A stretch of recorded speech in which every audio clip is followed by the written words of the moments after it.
দর্শক বন্ধু, এই মুহূর্তে আমরা চলন বিলের মাঝখান দিয়ে যে রাস্তাটি চলে গেছে সেই রাস্তার ৮ নম্বর ব্রিজের পাশে দাঁড়িয়ে আছি। এখান থেকে আমরা চলন বিল দেখব। একটু নিচের দিকে আমি ক্যামেরাটা ফোকাস করলাম। দেখুন, এই যে অনেক কচুরি, স্রোতে কচুরি পানাগুলো নদী থেকে মাঠের দিকে প্রবহমান। আর দেখেন এইখানে এই ব্রিজের পাশে অনেক গাছ আছে। এই যে এই গাছগুলো অনেকেই চেনেন।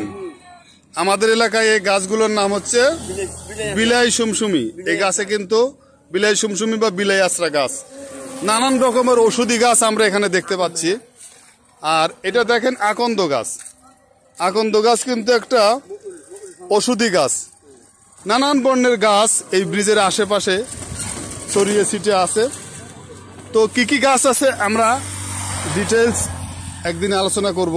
আর নানা রকম বনজ ফুলের গাছ দেখেন, কত সুন্দর সুন্দর ছোট ছোট ফুলের গাছ। মানে এগুলো কিন্তু সবই মানে বনের ফুল, কেউ রোপণ করে নাই, ন্যাচারালি এই ফুলগুলো হয়েছে। আর নিচে দেখেন কচুরি পানাতেও, কচুরিতেও দারুণ ফুল ফুটে আছে।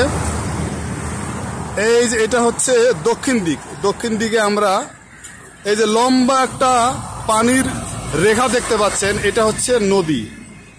এই নদীটা চলন বিলের বুক চিরে চলে গেছে। আমরা এবারে উত্তর পাশে দেখব।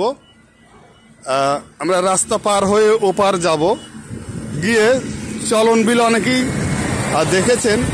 এই মুহূর্তে চলন বিলের কি অবস্থা সেটা দেখার জন্য আমরা এখন এপারে যাচ্ছি।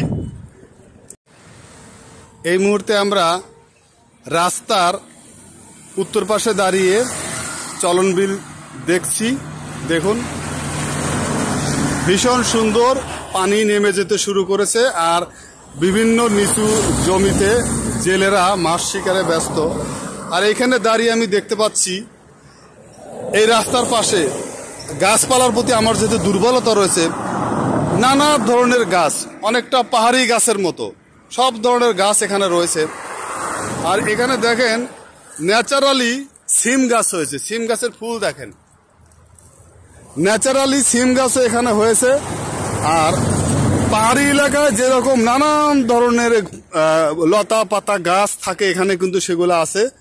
তো আমি এক সময় করে আসব আর এই গাছগুলোর পরিচয়, উপকারিতা বিস্তারিত তুলে ধরব। কারণ গাছ এবং প্রকৃতি নিয়ে সবসময় আমার একটা দুর্বলতা কাজ করে। দেখুন, দূরে একটা নিম গাছ দেখতে পাচ্ছি। বহুত ধরনের গাছ এখানে আছে।